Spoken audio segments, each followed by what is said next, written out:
Hello everyone. नमस्कार, मैं हूं जितेंद्र यादव और आज उन लोगों का एक लंबी इंतज़ार के बाद जो ईओआरओ का एग्ज़ाम देने बैठ रहे हैं, एक लंबे इंतज़ार के बाद आज पेपर संपन्न हुआ। अभी हाल ही में दूसरी पारी का, जब तक हम और आप बातचीत कर रहे हैं तो दूसरी पारी का पेपर भी समाप्त हो चुका है। तो चलिए, अब उनके जहन में एक सवाल होगा, वही सवाल लेकर हम आपके सामने आए हैं और वो सवाल मैं थोड़ी देर के लिए आपका सवाल बना देता हूँ कि सर, जो पेपर की कट ऑफ है वो क्या रह सकती है। कट ऑफ आज का जो ईओआरओ का पेपर था उसकी कट ऑफ क्या जा सकती है। देखो मित्रों, मैं कुछ बातें ज़रूर करूँगा लेकिन हवाई बातें नहीं करूँगा। पहली बात तो ये समझ लीजिए कि सबसे पहला बिंदु तो ये है कि जब पेपर दो पारियों में होता है तो नॉर्मलाइजेशन होता है, ये बात ध्यान रखना। नॉर्मलाइजेशन होगा, ज़रूर होगा, क्योंकि यहाँ पे कितनी पारियाँ थी, यहाँ पे पारी दो हैं, पहली पारी और दूसरी पारी। अब ये बड़े विवाद का विषय हो जाता है। कई बार क्या होता है, पिछले आपके अनुभव अच्छे नहीं रहे, जैसे पटवार में बड़ी दिक्कत हुई थी जब किसी पारी का, एक पारी का पेपर टफ और एक का पेपर कठिन आ जाता है तो बड़ी दिक्कतें होती हैं। इसलिए पहला सवाल तो यही है कि सर, पहली पारी वाला पेपर बड़ा सरल था, दूसरी का भी औसत पेपर है, कोई बहुत ज़्यादा वो नहीं है, तो किसको फ़ायदा होने वाला है। इस मुद्दे पर मैं बाद में बातचीत करूँगा, लेकिन फ़िलहाल मैं सीधा कट ऑफ पर आता हूँ। लेकिन कट ऑफ पर जाने से पहले मैं आपको बता दूँ कि किसी भी चीज़ की जो कट ऑफ होती है, कट ऑफ तीन बिंदुओं पर निर्भर करती है। पहला बिंदु ये होता है कि सर वैकेंसी कितनी थी। कट ऑफ निकालने से पहले वैकेंसी सबसे पहला बिंदु होता है जिसको ध्यान में रखना चाहिए। तो आपका जवाब होगा कि हमारे यहाँ बाद में पद बढ़ने के बाद लगभग 90 वैकेंसी हो गई थी। ठीक है, आरओ की वैकेंसी नहीं बढ़ी, ईओ के पदों में इजाफा हुआ था, तो इससे भी असर पड़ता है। दूसरा कट ऑफ निर्धारित करते वक्त जो महत्वपूर्ण बिंदु होता है वो होता है कि सर एप्लीकेंट कितने थे, अर्थात जो फॉर्म भरे गए थे वो फॉर्म कितने भरे गए थे। अब ये बात भी बड़ी मायने रखती है। तो इसका जवाब है 4,59,406। ये एक संख्या है, आप कह सकते हो लगभग 4.59 लाख इतने फॉर्म भरे गए थे, लगभग 4.5 लाख फॉर्म। ठीक है, बड़ा मायना रखता है। और तीसरा महत्वपूर्ण बिंदु कट ऑफ से पहले ये होता है कि जो कि सबसे महत्वपूर्ण है कि लेवल ऑफ पेपर क्या था, पेपर का स्तर क्या था, पेपर स्तर। अब चूंकि दोनों ही पेपर हो चुके हैं आपके, तो दोनों का स्तर आपने देख ही लिया। पेपर का लेवल में कुछ बातें निकल कर आती हैं जिन पर मैं आपसे बात करूंगा, और आप लोगों के भी बड़े सवाल थे। सबसे महत्वपूर्ण, ये जो पेपर लेवल की बात आप कर रहे हैं, तो सबसे महत्वपूर्ण ये है कि पेपर का कोई लेवल था ही नहीं। इसका सबसे बड़ा नुकसान, मैंने ढेरों लोगों के व्यूज़ जाने, कुछ कमेंट देखे, बहुत सारे चैनल्स पर इंटरव्यूज़ देखने के बाद वो उन बच्चों के इंटरव्यूज़ देखे लाइव जो पेपर देकर आ रहे थे, तो उनका अनुभव बड़ा ख़तरनाक रहा। तो ज़्यादातर का यही कहना था कि सर पेपर देने वाले, वो सॉरी तैयारी करने वाले और नहीं करने वाले, उन सबको लगभग बराबर कर दिया। अच्छा, एक विचित्र चीज़, आगे बढ़ने से पहले मैं आपको कुछ चीज़ों पर ध्यान दिलाना चाहूँगा। आप अगर ध्यान से देखेंगे तो यहाँ पे देखो, दोनों को ही पेपर के स्तर ने क्या कर दिया। मैं पेपर के स्तर में ना तो सरल लिखूँगा ना कठिन, लेकिन एक बात ज़रूर क्लियर करूँगा कि ये जो गैप है ना, प्रिपरेशन और विदाउट प्रिपरेशन का, ये बहुत ज़्यादा नहीं है। तैयारी करने वाले जो लोग हैं, यानी ए जो लोग मान लेता हूँ, बी जो मान लेता हूँ, बहुत ज़्यादा अंतर नहीं है। इसमें फ़ायदा होगा उनको जो सावधानी से करके आए हैं। अब इसमें कुछ आंकड़े हैं, आंकड़ों पर चलते हैं थोड़ी देर के लिए। और अपने पास आंकड़े क्या हैं, देखिए, इसमें आपका मोटे मोटा रूप में 40 जो सवाल थे वो तो थे एक्ट से संबंधित।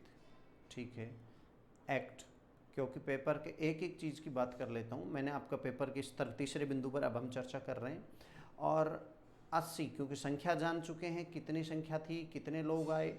80 सवाल आए किससे, 4 पोर्शन से।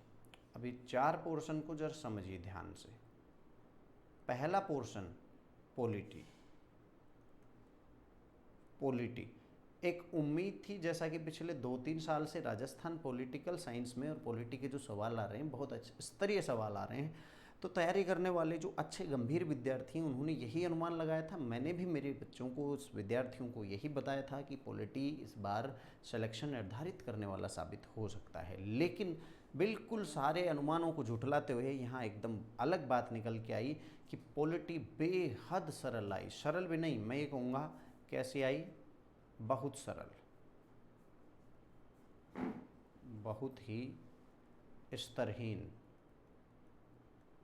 बहुत ही स्तरहीन। अरे आखिर आयोग एग्ज़ाम करवा रहा है भैया, कुछ तो ख्याल कर लेते। ये पॉलिटी आई, आप ताजुब करोगे फर्स्ट पे जो शिफ्ट थी उसमें तो मूल कर्तव्यों से रिलेटेड 4-4 सवाल पूछ लिए उन्होंने, 4-4 सवाल। अब इतना ईजी कि बस पूछिए मत। राजस्थान का जो भूगोल है, दूसरा पार्ट है भूगोल, हमारे साथ मेरे इस कक्ष में उस पेपर को देखते वक्त राजस्थान उच्च शिक्षा विभाग के एक प्रोफेसर साहिबा बैठे थे साथ, हमारी मैडम। तो उन्होंने पेपर देखा तो उन्होंने कहा कि ये क्या क्या प्रश्न पूछ रहे हैं। भूगोल बेहद सरल पेपर, वो क्वेश्चंस। तीसरा जो है ये था हिस्ट्री और कल्चर का। हिस्ट्री और कल्चर जो पोर्शन है, आज तक किसी भी एग्ज़ाम में शायद इतने सरल सवाल नहीं पूछे जितने इसमें पूछे हैं, है ना। तीसरा और इम्पोर्टेंट जो था वो था करंट अफेयर्स का। तो करंट से थोड़ा सा करंट ज़रूर उन लोगों को लग सकता है जो गंभीर नहीं थे, लेकिन इसमें चुनिंदा टॉपिक थे तो ऑलमोस्ट लोगों के। और करंट ऐसी आई थी जो डे पर डे के अखबार भी पढ़ते हो तो क्लियर हो जाए। मतलब करंट भी औसत थी, इसे ना तो बहुत सरल कहेंगे और ना ही बहुत कठिन कहेंगे। मतलब बहुत अच्छे सवाल थे करंट के, थोड़ा ज़्यादा आया करंट का पोर्शन। अब इसमें से अमूमन लोग ध्यान दें, इसमें से पॉलिटी के सवाल जिसे नहीं आता था वो भी करेगा, सारे के सारे करेगा। फर्स्ट पारी में मैंने एक सवाल देखा, लोक नीति से रिलेटेड था, कोई 1-2 प्रश्न। अमूमन यहाँ भूगोल में लोग गलत नहीं कर रहे हैं, हिस्ट्री कल्चर तो सबका सही है ऑलमोस्ट, और करंट भी औसत से सही है। पर मैं मोटी मोटी कुछ चीज़ें बता देता हूँ। जब आपको लगता है ना कि पेपर 100% हम कर रहे हैं, तब के कुछ फैक्ट मैं आपके ध्यान में लाता हूँ।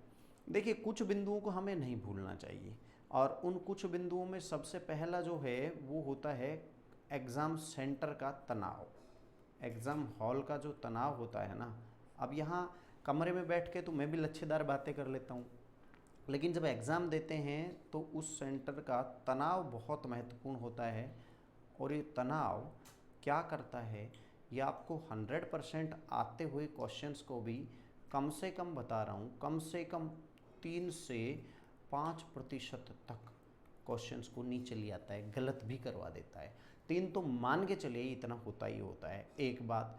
दूसरा क्या है, एक बड़ा फैक्टर ये भी है कि हमें ये भी ध्यान रखना है कि इसमें आरएस वाले और बहुत ही गंभीर तैयारी करने वाले विद्यार्थी भी थे, गंभीर अभ्यर्थी।